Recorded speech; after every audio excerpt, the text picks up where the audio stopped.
não está claro para o eleitor.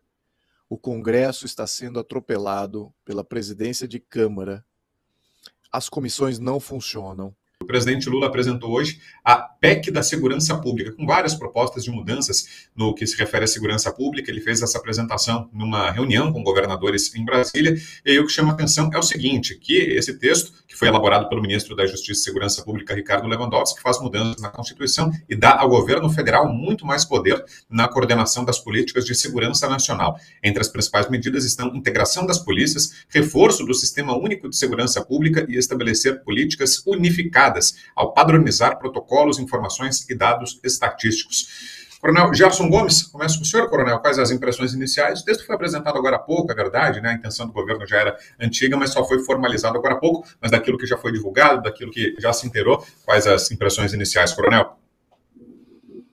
Pois é, muita gente tem chamado, antes até saúdo aqui o nosso deputado federal, nosso príncipe Luiz Felipe de Orleans e Bragança, uma satisfação tê-lo aqui conosco de novo. Mas eu dizia que muita gente chama, ou pelo menos apelidaram essa PEC como o SUS da segurança pública, como se fosse um sistema único que pudesse integrar administrativamente, financeiramente e até, por que não dizer, operacionalmente o sistema de segurança pública no país.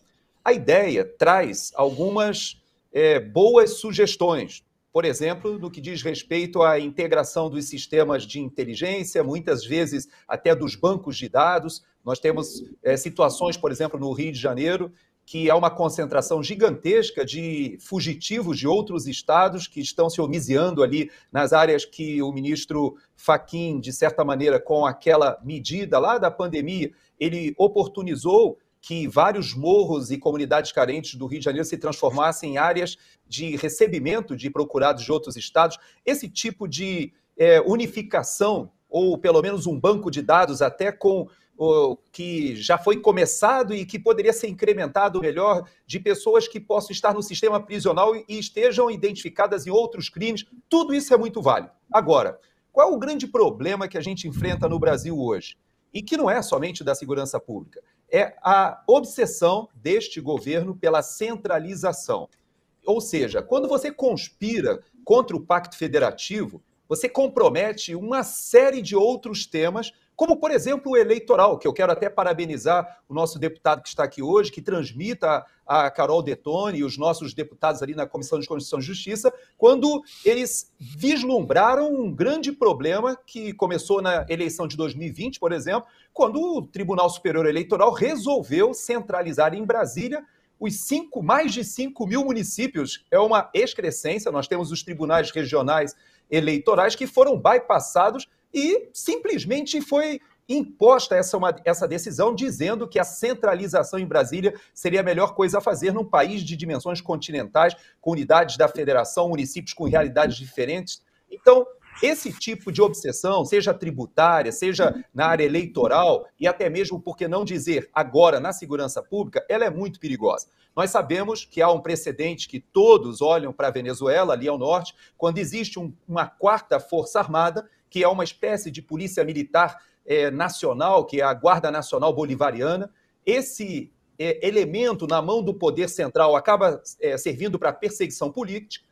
Nós já temos isso acontecendo hoje com a Polícia Federal, com efetivo reduzido, que desvia parte do seu pessoal de investigações importantes, que são crimes federais, e começa a ser utilizada para perseguição política. E, por último, nós tivemos a desmontagem da Polícia Rodoviária Federal, que fazia um papel sensacional com o Silvinei Vasquez, que talvez tenha sido o melhor diretor da Polícia Rodoviária Federal da história, que integrou realmente o setor de inteligência com as polícias militares estaduais, até com a polícia civil, e inclusive com as polícias rodoviárias estaduais, fez toneladas de apreensões de armas e trabalhou contra a própria prostituição infantil. Ou seja, todo esse trabalho que foi feito no governo Bolsonaro de integração, ele não precisou desse tipo de centralização. Pelo contrário, havia uma descentralização de recursos e passava aos estados mais e mais apoio do governo federal. E não o contrário. Chamando a si essa centralização e esse protagonismo. Então, na minha avaliação, é uma medida que tem mais riscos do que benefícios, na minha perspectiva. Perfeito. E só antes de passar, Serrão, vou só destacar aqui uma das falas do ministro Lewandowski nessa apresentação de hoje, que foi noticiada pelo perfil Space Liberdade. Pode colocar na tela para a gente, por favor, Cláudio, essa fala do ministro Lewandowski, comemorando essa centralização, exaltando a importância dessa centralização. É hora de alterar a Constituição para reforçar a competência da União na segurança. E para você, Serrão, te parecem perigosas, de fato, essas mudanças? Totalmente, acompanho inteiramente o voto do relator anterior, porque de boas intenções, o inferno centralizador de Brasília, com juristocracia e companhia, já está superlotado. O que a gente está vendo? A gente tem centralização juristocrática, você tem centralização da deforma tributária, e agora vem a centralização também da segurança. O governo Lula está querendo criar uma espécie de polícia para chamar de sua. Ele está querendo alterar aí as atribuições da Polícia Federal e da Polícia Rodoviária Federal, de repente incorporar também outros papéis da Força Nacional de Segurança. Nada está muito claro. A PEC acaba sendo um cheque em branco para que isso aconteça. E Lula, muito malandramente, como sempre, coloca a bomba no colo dos governadores. Chamou todo mundo a Brasília, chamou todos os governadores, os 27, só 13 apareceram em Brasília, para aceitarem uma proposta que sequer foi debatida anteriormente. E que tem um problema grave, esse centralismo. Você ter informações de segurança unificadas, organizadas, isso é o óbvio lulante, já deveria existir há muito tempo. Seria o papel da União cuidar disso, gerenciar isso. Mas o Lula quer ir muito além. Fico na dúvida se ele não quer ter aí uma repetição de um Filinto Miller na era Getúlio Vargas, ou se ele quer copiar mais ou menos o modelito Romeu Tuma, que vigorou no regime dos presidentes militares. E criando algo muito pior, que hoje tem também a juristocracia, que vai centralizar todo esse tipo de operação focada em repressão. Vai reprimir as organizações criminosas, como Lula disse que vai fazer? Lula, você não tem credibilidade para isso, presidente. Você fez campanha eleitoral indo nos redutos onde a mais violenta questão acontece no Rio de Janeiro. E você saiu de lá incólume, tranquilo, calmo, como se tudo fosse uma maravilha. Então você não tem moral para falar em combate à organização criminosa. O partido que liderou aí o mega processo de corrupção no Brasil e agora seus integrantes conseguiram ser descondenados. Então está todo mundo perdoado. Então eles não fazem parte do crime organizado nem institucionalizado. Bandidos são os outros. E esses bandidos é que serão combatidos duramente nessa política de segurança pública centralizada que o governo do PT está querendo criar. Tudo tem que ser olhado com muito cuidado. Importante que nesse evento de hoje do Palácio do Planalto, esse jogo de cena, não compareceram os governadores do Rio Grande do Sul, de Santa Catarina e do Paraná. E o de Minas Gerais apenas mandou um subsecretário adjunto para falar, isso aí, nós não concordamos com esse negócio. Então, é necessário debate, mas levanto a bola, Vitor Brau levantará para Luiz Felipe de Orleans e Bragança, que vai cortar, fazer cesta ou marcar ponto. É isso, vamos aproveitar a presença do deputado então aqui com a gente para que ele nos conte, será que no Congresso Nacional tem ambiente, deputado, para que avance essa PEC? PEC é difícil, né? Emenda constitucional, mais de 300 votos na Câmara, é complicado. Será que o governo Lula consegue avançar com essa agenda? Boa noite, bem-vindo, deputado. Muito obrigado por estar me recebendo aqui, Vitor, muito obrigado. Coronel, como é que vamos? Jorge Serrão, muito prazer estar com vocês aqui de novo. Olha, o problema é o seguinte, a gente tem que especificar isso porque não está claro para o eleitor. O Congresso está sendo atropelado pela presidência de Câmara, as comissões não funcionam, o rito, o processo que de fato de você transformar uma emenda constitucional ou um projeto de lei em algo que venha de baixo para cima, do processo das comissões e depois vai ao plenário, isso não está mais sendo obedecido. Agora, as emendas constitucionais, as mudanças constitucionais vêm de qualquer lado, especificamente aqui do Executivo, que não é o iniciador, não deve ser o iniciador do processo, deveria ser o próprio partido protocolando isso, mas também ele também pode propor uma mudança. No entanto, não é o processo mais legítimo, lembrando, porque é o Poder Executivo, não é um partido dentro do parlamento. E uma emenda constitucional é uma mudança da Constituição. A soberania é exclusiva do Congresso. É da Câmara, 2 vezes na Câmara, 2 vezes no Senado, acabou. E tem que passar pela Comissão de Justiça, tem que passar pela Comissão de Segurança, e ter que criar uma comissão especial para depois fazer uma votação, emendas e os deputados poderem votar. Será? Será que eles vão obedecer esse ritual todo? Eu já fiz PEC passar lá, obedeci todo esse ritual e não foi para diante minha PEC no final. O presidente de Câmara simplesmente não contemplou levar ela a plenário. As lideranças não querem levar ela a plenário, concernente a dois temas, de reforma tributária e de dar mais armamento para as forças militares. Então essas duas não foram adiante, porque o presidente de Câmara simplesmente é o dono do ritual. Então o ritual, o processo, o regimento, está na mão do presidente de Câmara. Então veja o perigo, e é exatamente esse o ponto que eu tenho destacado, especificamente agora que a gente está apontando novos presidentes de Câmara. Será que eles vão ter um comportamento diferente do presidente Lira? Será que essas nomeações aí de presidentes do Centrão, do Nordeste, Centrão e Nordeste, lembrar, dois problemas graves aqui, tá? E que venham dessa origem, será que eles vão fazer tramitar de fato essas emendas constitucionais da maneira certa? Ou será que eles vão atropelar como o Lira tem feito nos últimos 2 anos? Atropelar, literalmente. Ou seja, as comissões onde a oposição tem ainda uma chance de ter voz, de poder até retirar de pauta, eles atropelam, falam assim, não passa pelas comissões, vai direto a plenário, chamam um relator de plenário, vem uma urgência, atropela o rito das comissões, chama um relator de plenário, assim, de momento, e bota voto já com acordão dos partidos de centro para apoiar uma pauta da esquerda. É isso que tem acontecido nos últimos 2 anos. Aí agora o cara vai nomear o seu sucessor e esse sucessor vai se comportar da mesma maneira? Ou vai ser, não, eu vou agora respeitar o rito das comissões e vou respeitar aqui o devido processo e vou dar voz à oposição? Olha, meus caras, não vamos cair mais nessa. A gente precisa de opinião pública realmente fazendo um confronto aqui nessa questão do parlamento. Não podemos mais deixar isso passar do jeito que está, entregar o país assim. Não podemos. A única abertura do país é o Congresso Nacional. É a única abertura, não tem mais.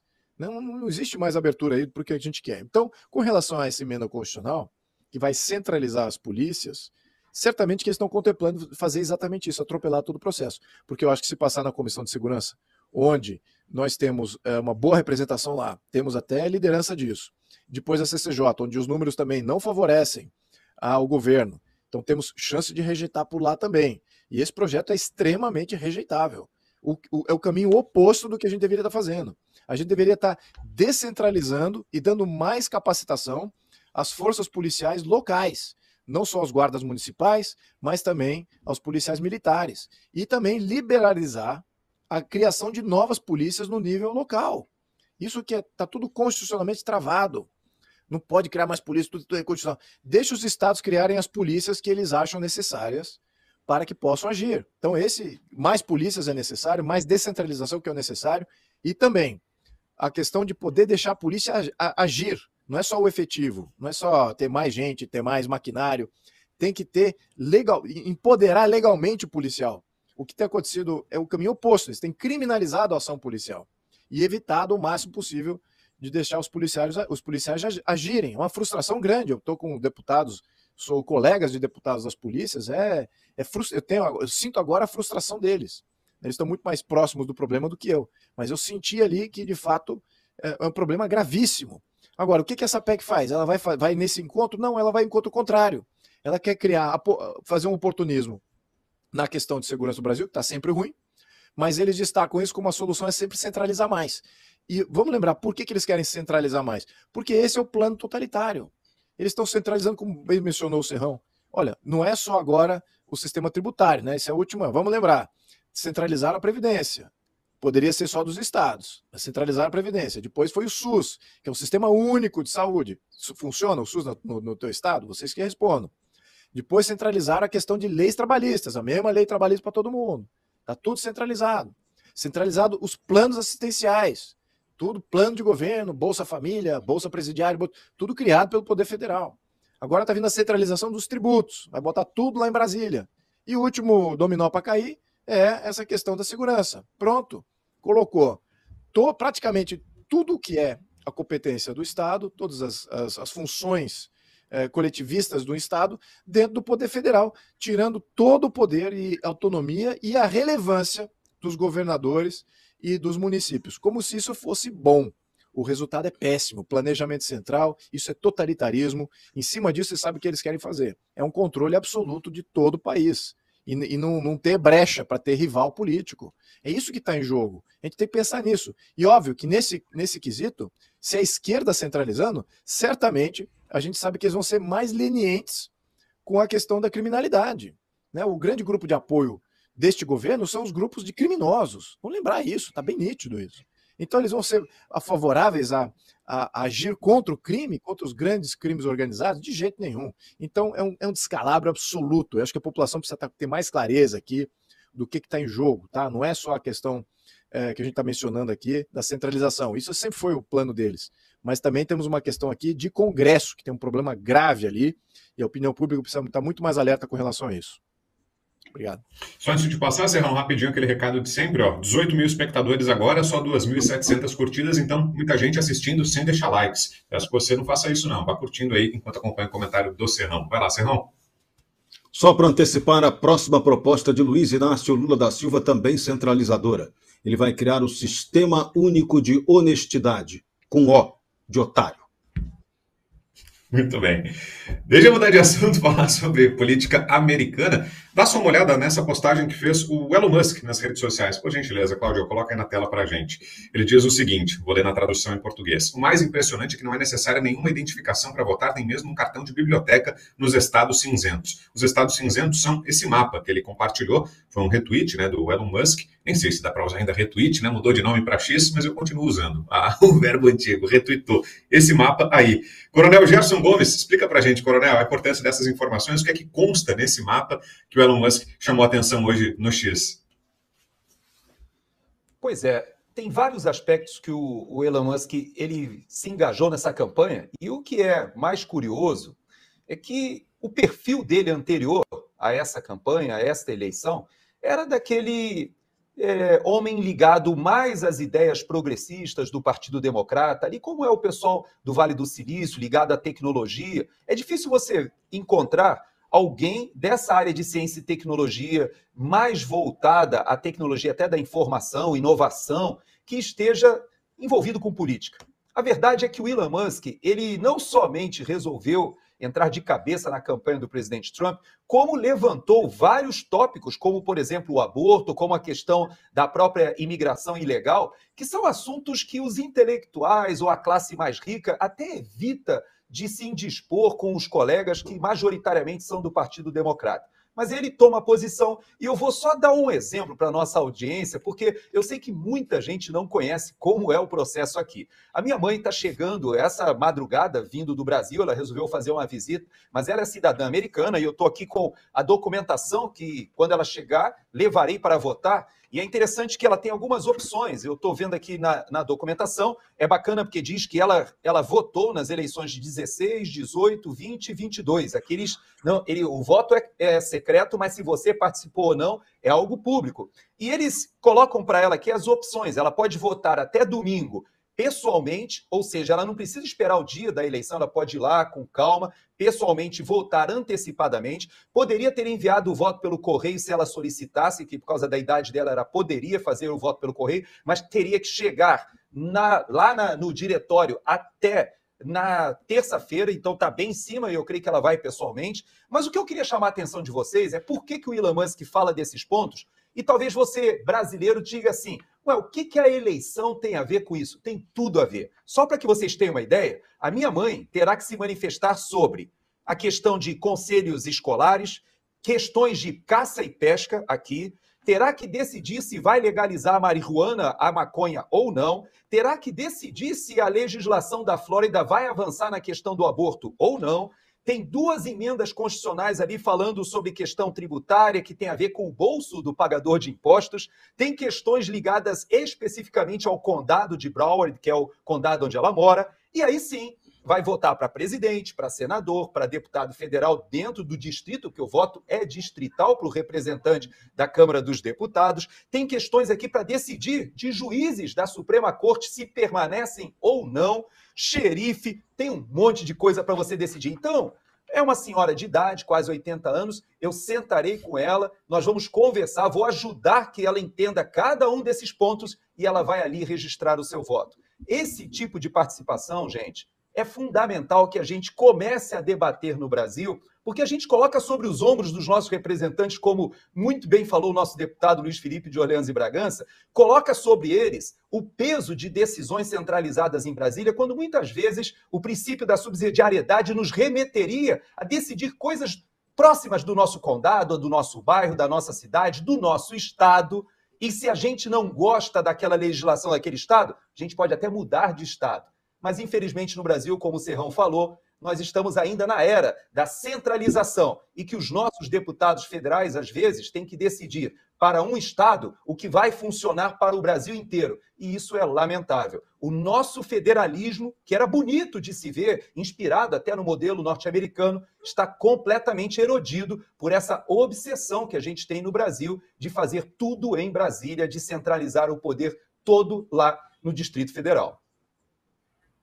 Antes de passar, Serrão, deixa eu só contar uma novidade. Está aberta uma enquete no nosso chat do YouTube. Então, você que está vendo pela TV tem que pegar uma segunda tela, abrir o celular aí para participar. A pergunta é a seguinte: a direita no Brasil deve negociar, dialogar com o centro, é uma das alternativas, ou ser oposição ao centro e ao governo Lula? É essa a pergunta. A direita no Brasil deve negociar e dialogar com o centro ou ser oposição ao centro e ao governo Lula?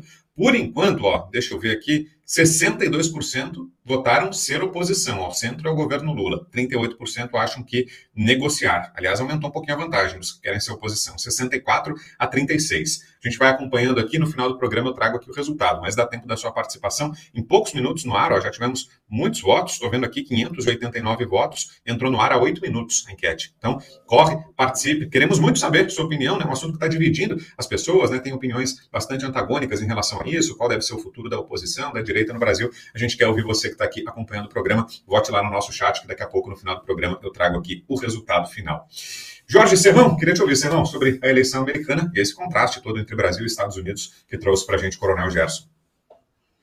Isso vai ser muito bom. E daqui a pouco a gente vai ouvir Luiz Felipe de Orleans e Bragança falar sobre o artigo que ele escreveu na Gazeta do Povo, falando sobre o dilema entre oposição e composição. O quanto a composição pode ser perigosa quando você compõe com o lado errado da história. Então isso é muito interessante. Elon Musk resolveu se colocar do lado certo da história. Fez a composição, aí sim, válida, com Donald Trump. Por quê? Porque ele também percebeu, dentre outros problemas, que a liberdade de expressão é um outro valor que tinha que ser trabalhado e debatido na eleição presidencial americana. Ah, mas ele fez isso porque ele é bonzinho? Não. Ele fez isso porque ele percebeu, desde o movimento que ele começou para adquirir radicalmente o X, ele fez um movimento econômico brutal para isso, ele percebeu o quanto a falta de liberdade de expressão seria destruidora para os negócios. Então você só pode ter negócio prosperando, empreendimento evoluindo se tiver liberdade de expressão. Então a eleição do Trump nos Estados Unidos representa para o Brasil muita coisa. Se o Trump ganhar, a gente aqui tem uma esperança de que a gente possa vencer, superar o modelo atual centralizador, burocrático, autoritário, abusador de autoridade que está rolando por aqui. Se a Kamala vencer, nós estamos ferrados. A gente vai demorar, vai patinar, vai ter uma demora ainda maior, porque a gente vai ter que resolver com a nossa própria ajuda. E a gente está vendo aí que, do ponto de vista político, a nossa maioria política não quer resolver coisa nenhuma. Então, é muito importante, tudo isso que o Gerson Gomes mostrou, como a gente tem que ter a participação popular tomando decisões. O povo tem que ter capacidade de fiscalizar as instituições, fiscalizar as contas públicas, ter participação plebiscitária para tomar decisões relevantes, e essas decisões têm que começar a acontecer no nível local. A gente tem que implantar, o nosso item número 1 de reforma é reforma para a implantação do distrito eleitoral, que é ali que começa o jogo a ser decidido. Então, olha quanta coisa, quanta reforma estrutural que a gente tem que começar a debater, mas o brasileiro não quer debater.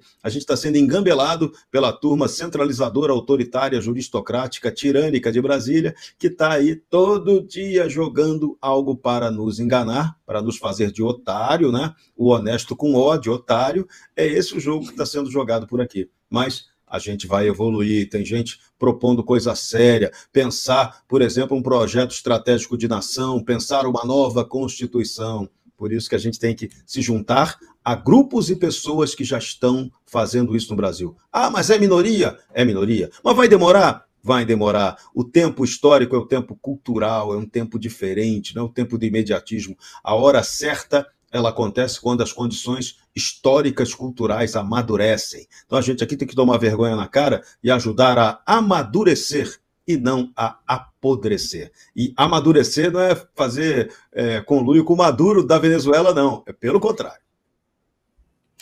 Concorda, deputado? Essa eleição americana de fato impacta muito o Brasil, o resultado lá vai influenciar em muito o que está acontecendo por aqui, vai nos ajudar a sair, por exemplo, dessa crise institucional, se vier uma vitória do Donald Trump? Eu acredito que sim. Eu acredito que vai ajudar muito, vai ajudar de uma maneira contundente, e eu acho que vai ajudar em alguns casos específicos, direto, talvez em questões pessoais, em questões de personalidades e censura contra algumas personalidades que são importantes serem censuradas no jogo político do Brasil. Essa palavra censura não é a palavra certa, mas sim que serão cerceados e terão alguns embargos pessoais. Eu acho que isso pode se projetar isso. Agora, eu não vejo nada do ponto de vista institucional. Ou seja, uma mudança institucional das nossas instituições, do nosso jogo político, não vejo essa mudança. Muito porque é impossível, né? Você achar como que um país vai afetar em mudança institucional no outro. Ele pode fazer, por exemplo, bloqueio de bens, bloqueio de ir e vir, declarar persona não grata, também pedir ordem de prisão, se for constatado violações de alguns direitos, ou até mesmo colocar a segurança nacional dos Estados Unidos em risco, ou dos cidadãos norte-americanos. Então, acho que aí pode haver censura, sim, contra alguns desses agentes dos ministérios, da questão da justiça, que estão agindo fora da nossa lei e também precarizando aí o que seria a lei internacional, ou ao menos uma prática internacional, e também, obviamente, que os bens e ativos dos norte-americanos. Então, eu acho que nesse sentido eles podem agir. É uma medida unilateral e eu acho que é bem-vinda até. Né? Eu acho, na minha opinião, é bem-vinda. Né? Acho que todo país já faz isso de uma maneira ou de outra. Né? Acho que até o Brasil poderia tomar posturas assim com relação à Venezuela. O Brasil deveria tomar essas mesmas medidas de bloqueio de bens, de não impedir que venham, né? Que impedir que visitem o país e tudo mais para grupos terroristas, grupos vinculados ao narcotráfico. O Brasil poderia estar tomando essas medidas também. Cabe a qualquer país agir dessa maneira. Agora, a gente afetar a mudança política dentro de um país, isso eu acho que é muito difícil. Nós afetarmos, assim como sermos afetados diretamente por essas medidas cerceadoras. O que está acontecendo, a subversão do nosso sistema político, ele vem através do próprio sistema. Então você veja, são candidatos que surgem dentro do sistema partidário, que representam esses interesses internacionais e que começam a jogar o jogo político em nome de um país, ou em nome de um interesse, de grupo de interesse, como é o caso do narcotráfico e grupos criminosos. E também temos até alguns deputados que defendem China abertamente, como tudo que é cartilha, como se fosse o governo chinês falando. Então isso já está acontecendo. Agir contra esses é mais difícil. A questão do Donald Trump não vai mudar nada desse aspecto. Então isso é uma luta nossa, e tem muita luta nossa ainda pela frente. Agora, onde pode ajudar é sinalizar que se os Estados Unidos está em desacordo com o que está acontecendo no Brasil, como o judiciário do Brasil está agindo, e como, ao menos, a política está se desenvolvendo, lembrando, tem a questão judiciária, mas também o governo brasileiro ele está tomando decisões de parceria com os maiores rivais geopolíticos dos Estados Unidos. Você imagina que Cuba não é relevante nesse jogo geopolítico. Cuba já sempre é uma pequena ilha. Agora, você transformar o país, Brasil, em um país inimigo, vinculado a todos os inimigos dos Estados Unidos, é uma afronta como diz o americano, clear and present danger. Então você vai deixar que o Brasil tome esse caminho nocivo, né, que tem aqui grupos radicais, terroristas, que tenham uma série de armamentos e vire um entreposto ou vire um porta-aviões do inimigo numa área hegemônica, né, que é historicamente hegemônica dos Estados Unidos, certamente eles estão olhando por aí também. Então existe todo tipo de cerceamento, né, nesse quesito. É claro que eu acho que a nossa soberania é o que está em jogo aqui. E o Coronel sabe muito bem minha posição com relação a isso. Eu não sou favorável que nenhum país intervenha no Brasil, que nenhum país tenha essa influência ou capacidade de subversão do Brasil. Eu quero ver o Brasil independente, completamente soberano, e que a nossa representatividade, as nossas instituições, a voz da nossa democracia é essa que seja a maior de todas, essa que seja soberana. E o que temos, infelizmente, é um grupo criminoso que joga fora da lei. Então, como que uma justiça da população certa, correta, idônea, vai confrontar um grupo criminoso que hoje detém todo o poder do Estado? Essa que é a visão que está se criando aqui. É como é que a população desarmada, desprotegida, completamente fragilizada dos seus direitos, vai encampar agora um sistema completamente tomado por grupos criminosos e interesses internacionais. É isso que temos no Brasil. Então temos que enfrentar isso de acordo com como a situação se apresenta. Não pode achar que dá para negociar como diz o Churchill, não dá para negociar com o tigre quando ele está com a tua cabeça dentro da boca dele. Então é isso que a gente está fazendo.